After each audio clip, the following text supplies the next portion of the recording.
High, আমি জেনকে। আমি dairy এনজারের একজন সিনিয়র বিজ্ঞানী এবং এটি লিপিড মেটাবলিজমের উপর একটি ফিড রাইট ভিডিও।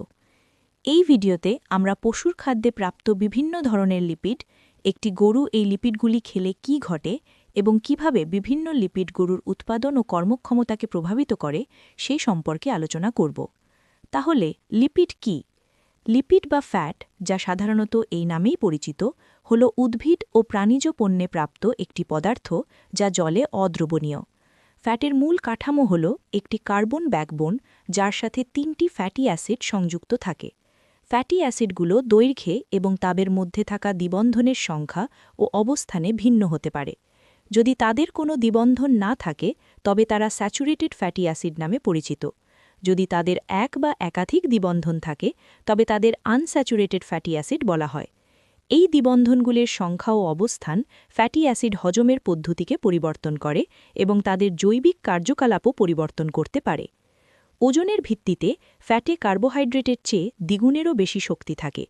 তবে গরুর খাদ্যে খুব অল্প পরিমাণে, প্রায় ৬% বেশি নয়, চর্বি অন্তর্ভুক্ত করা যেতে পারে। এর কারণ হল খাদ্যে অতিরিক্ত চর্বি রুমেনের কার্যকারিতাকে নেতিবাচকভাবে প্রভাবিত করে, শুষ্ক পদার্থ গ্রহণ কমিয়ে দেয় এবং গরুর কর্মক্ষমতা হ্রাস করে। সুতরাং চলুন দেখা যাক গরুর ভিতরে কি ঘটে। যখন একটি গরু চর্বিযুক্ত খাবার খায় তখন রুমেনে চর্বি দ্রুত হাইড্রোলাইজড হয়। এর মানে হল গ্লিসারল ব্যাকবোনের শর্করা এককগুলো রুমেনের অণুজীব দ্বারা শক্তির উৎস হিসেবে ব্যবহৃত হয়, আর ফ্যাটি অ্যাসিডগুলো রুমেনে মুক্ত হয়ে যায়।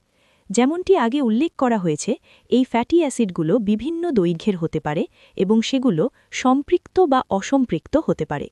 এখন এটি গুরুত্বপূর্ণ কারণ এটি নির্ধারণ করে যে রুমেনে এগুলো কিভাবে প্রক্রিয়াজাত হবে। আমরা অসম্পৃক্ত ফ্যাটি অ্যাসিড দিয়ে শুরু করব, কারণ এগুলোই পশুখাদ্য এবং শস্যে পাওয়া প্রধান ফ্যাটি অ্যাসিড। অসম্পৃক্ত ফ্যাটি অ্যাসিড, অর্থাৎ যে ফ্যাটি অ্যাসিডগুলিতে দ্বিবন্ধন থাকে, সেগুলি আসলে রুমেনের অনেক অণুজীবের জন্য বিষাক্ত, বিশেষ করে যারা আঁশ হজমের সাথে জড়িত। এই ফ্যাটি অ্যাসিডগুলিকে বিষমুক্ত করার প্রচেষ্টায় এগুলি রুমেনের মধ্যে বায়োহাইড্রোজেনেশন নামক একটি প্রক্রিয়ার মধ্য দিয়ে যায়। বায়োহাইড্রোজেনেশন হল সহজভাবে অসম্পৃক্ত ফ্যাটি অ্যাসিডে হাইড্রোজেন আয়ন যুক্ত হওয়া। হাইড্রোজেন আয়নগুলি দ্বিবন্ধনগুলিকে প্রতিস্থাপন করে, ফলে ফ্যাটি অ্যাসিডগুলি আরও সম্পৃক্ত হয়ে ওঠে এবং এর ফলে রুমেনের অণুজীবগুলির জন্য কম বিষাক্ত হয়ে যায়। এখন এই বায়োহাইড্রোজেনেশন প্রক্রিয়ার কারণে রুমেন থেকে বেরিয়ে আসা ফ্যাটি অ্যাসিডের প্রোফাইল খাদ্যে যা ছিল তার থেকে অনেকটাই ভিন্ন হয়। যদিও খাওয়া বেশিরভাগ অসম্পৃক্ত ফ্যাটি অ্যাসিড রুমেন থেকে বেরিয়ে আসার আগেই সম্পূর্ণরূপে সম্পৃক্ত হয়ে যায়, কিছু ফ্যাটি অ্যাসিড বায়োহাইড্রোজেনেশন প্রক্রিয়ার সময় বেরিয়ে আসে। এটি খাদ্যে থাকা ফ্যাটি অ্যাসিডের রাসায়নিক গঠন এবং রুমেনের পরিবেশের ওপর নির্ভর করে। বায়োহাইড্রোজেনেশন প্রক্রিয়ার সময় উৎপাদিত বিভিন্ন ফ্যাটি অ্যাসিডগুলির জৈবিক প্রভাব খুব ভিন্ন হতে পারে, যা অবশিষ্ট দ্বিবন্ধনের সংখ্যা এবং অবস্থানের ওপর নির্ভর করে। সাধারণত একটি গরুর খাদ্যে প্রায় ৩ থেকে ৪% চর্বি থাকে এবং জৈব হাইড্রোজেনেশন প্রক্রিয়া অসম্পৃক্ত ফ্যাটি অ্যাসিডগুলোকে বিষমুক্ত করতে সক্ষম। তবে যদি গরুর খাদ্যে খুব বেশি চর্বি থাকে তাহলে জৈব হাইড্রোজেনেশন প্রক্রিয়াটি ব্যাহত হয়, ফ্যাটি অ্যাসিডগুলো সম্পৃক্ত হতে পারে না এবং রুমেনের কার্যকারিতা কমে যায়। এর ফলে আঁশের হজম কমে যায়, শুষ্ক পদার্থ গ্রহণ হ্রাস পায় এবং শেষ পর্যন্ত গরুর কর্মক্ষমতা কমে যায়। গরুর খাদ্যে পাওয়া যায় এমন অন্যান্য ধরনের চর্বির দিকে তাকালে আমরা সম্পৃক্ত ফ্যাটি অ্যাসিড পাই। এগুলো সাধারণত প্রাণীজ চর্বিতে এবং পাম কার্নেলের মতো কিছু উপজাত দ্রব্যেও পাওয়া যায়।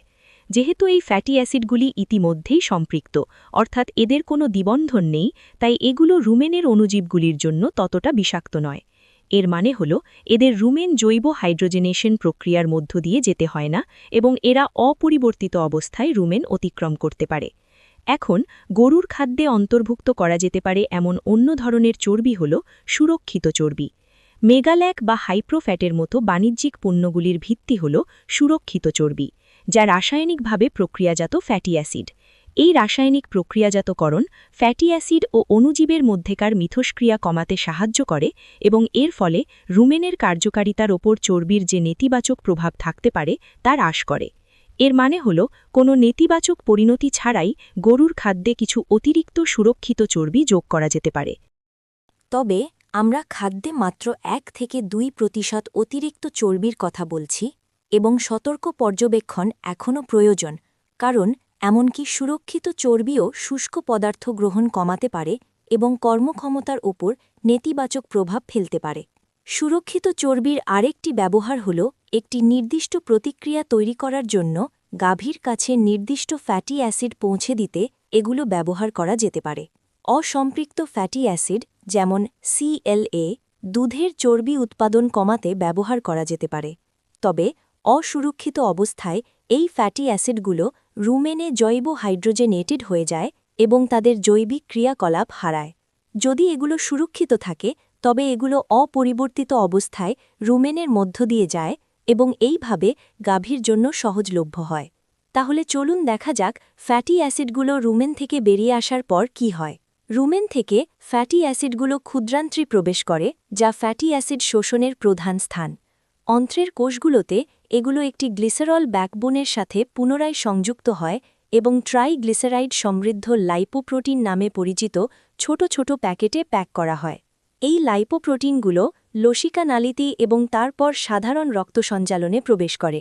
একবার সাধারণ রক্ত সঞ্চালনে প্রবেশ করার পর দুগ্ধবতী গাভীর অবস্থার উপর নির্ভর করে এগুলো শরীরের বিভিন্ন অংশে পরিচালিত হয়। একটি দুগ্ধদানকারী গাভীর ক্ষেত্রে লাইপোপ্রোটিনগুলো স্তনগ্রন্থিতে যায়, যেখানে সেগুলো পুনরায় ফ্যাটি অ্যাসিড এবং গ্লিসারলে ভেঙে যায় এবং দুধের চর্বি উৎপাদনে ব্যবহৃত হয়। যদি একটি গাভীর ইতিবাচক শক্তি ভারসাম্যে থাকে তবে লাইপোপ্রোটিনগুলো অ্যাডিপোজ টিস্যুর দিকেও বিভক্ত হয়ে যায় এবং চর্বি জমা করতে বা শারীরিক অবস্থার উন্নতি করতে ব্যবহৃত হয়। সুতরাং গাভীর খাদ্যে থাকা চর্বির সাথে এটাই ঘটে। তবে গাভী যে ফ্যাটি অ্যাসিড ব্যবহার করে তার একমাত্র উৎস খাদ্য নয়। যদি গাভীটির নেতিবাচক শক্তি ভারসাম্যে থাকে তবে অ্যাডিপোজ টিস্যুতে সঞ্চিত ফ্যাটি অ্যাসিডগুলো রক্ত সঞ্চালনে মুক্ত হয়ে যায়। এটিকে শরীরের চর্বি সঞ্চালন বা শারীরিক অবস্থার অবনতি হিসেবে পরিচিত। যে চর্বিগুলো রক্ত সঞ্চালনে মুক্ত হয় সেগুলোকে নন এস্টেরিফাইড ফ্যাটি অ্যাসিড বা NEFA বলা হয় এবং রক্তে NEF-এর পরিমাণ প্রায়শই গাভীর শক্তির অবস্থার সূচক হিসেবে ব্যবহৃত হয়। রক্তে NEF-এর পরিমাণ যত বেশি, গাভীর শক্তির অবস্থা তত বেশি নেতিবাচক। মেড কলা থেকে এই ফ্যাটি অ্যাসিডগুলো যকৃতে পরিবাহিত হয়, যেখানে এগুলো বিটা অক্সিডেশন নামক একটি প্রক্রিয়ার মধ্য দিয়ে যায়। এর ফলে চর্বি থেকে শক্তি উৎপন্ন হয় যা গাভীটি ব্যবহার করতে পারে। এখন যদি গাভীটি তীব্র নেতিবাচক শক্তি ভারসাম্যে থাকে, উদাহরণস্বরূপ তীব্র খাদ্য ঘাটতির সময় বা প্রারম্ভিক দুগ্ধদানকালে, বিশেষ করে যেসব গাভীর শারীরিক অবস্থা লক্ষ্যমাত্রার উপরে থাকে এবং তারা প্রচুর পরিমাণে দেহকলা ব্যবহার করে, তখন যকৃতে প্রচুর পরিমাণে ফ্যাটি অ্যাসিড পরিবাহিত হয়। এই সবগুলো শক্তিতে রূপান্তরিত হতে পারে না এবং যকৃতে চর্বি জমতে শুরু করে। দুগ্ধবতী গাভী যকৃত থেকে অতিরিক্ত চর্বি বের করে দিতে দক্ষ নয় এবং চর্বির স্তর জমতে থাকে। এর ফলে যকৃতের কার্যকারিতা কমে যেতে পারে, গাভীটি বিপাকীয় রোগের ঝুঁকিতে পড়ে এবং গাভীর উৎপাদন ও কর্মক্ষমতা হ্রাস পায়। সুতরাং সারসংক্ষেপে, দুগ্ধবতী গাভী খাদ্য থেকে ফ্যাটি অ্যাসিড ব্যবহার করে দুধের চর্বি সংশ্লেষ করতে পারে অথবা পরবর্তী ব্যবহারের জন্য তার মেদ কলা সঞ্চয় করতে পারে।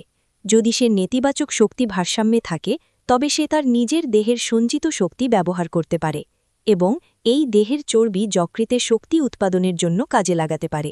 দুগ্ধবতী গাভীর খাদ্যে ফ্যাটি অ্যাসিড অসম্পৃক্ত, সম্পৃক্ত বা সুরক্ষিত হতে পারে। পশু খাদ্য এবং শস্যের বেশিরভাগ ফ্যাটি অ্যাসিডই অসম্পৃক্ত, অর্থাৎ সেগুলিতে অন্তত একটি দ্বিবন্ধন থাকে। এই ফ্যাটি অ্যাসিডগুলি রুমেনের অণুজীবের জন্য বিষাক্ত, বিশেষ করে যারা আঁশ হজম করে, এবং ফলস্বরূপ রুমেনে এগুলির জৈব হাইড্রোজেনেশন ঘটে। খাদ্যের চর্বির একটি ক্ষুদ্র অংশ সম্পৃক্ত, যার অর্থ সেগুলিতে কোনো দ্বিবন্ধন থাকে না এবং তাই রুমেনের অণুজীবের জন্য কম বিষাক্ত। এবং শেষে সুরক্ষিত ফ্যাটি অ্যাসিডগুলিকে রাসায়নিকভাবে এমনভাবে শোধন করা হয় যাতে সেগুলি রুমেনের অণুজীবের সাথে প্রতিক্রিয়া না করে এবং অপরিবর্তিত অবস্থায় রুমেন অতিক্রম করে। সাধারণত খাদ্যে চর্বির পরিমাণ শুষ্ক পদার্থের 3 থেকে 4% থাকে এবং সুপারিশ করা হয় যে খাদ্যে 2 থেকে 3%-এর বেশি সম্পূরক চর্বি যোগ করা উচিত নয়। এর উদ্দেশ্য হল অতিরিক্ত চর্বির কারণে রুমেনের কার্যকারিতা, খাদ্য গ্রহণ এবং কর্মক্ষমতার উপর ক্ষতিকর প্রভাবের ঝুঁকি কমানো। সুতরাং এই ভিডিওটির শেষে আপনি পশুর খাদ্যে প্রাপ্ত বিভিন্ন ধরনের চর্বির নাম বলতে পারবেন এই চর্বিগুলো খেলে গরুর কি হয় তা জানতে পারবেন এবং বিভিন্ন চর্বি কিভাবে গরুর উৎপাদন এবং কর্মক্ষমতাকে প্রভাবিত করে তা বুঝতে পারবেন।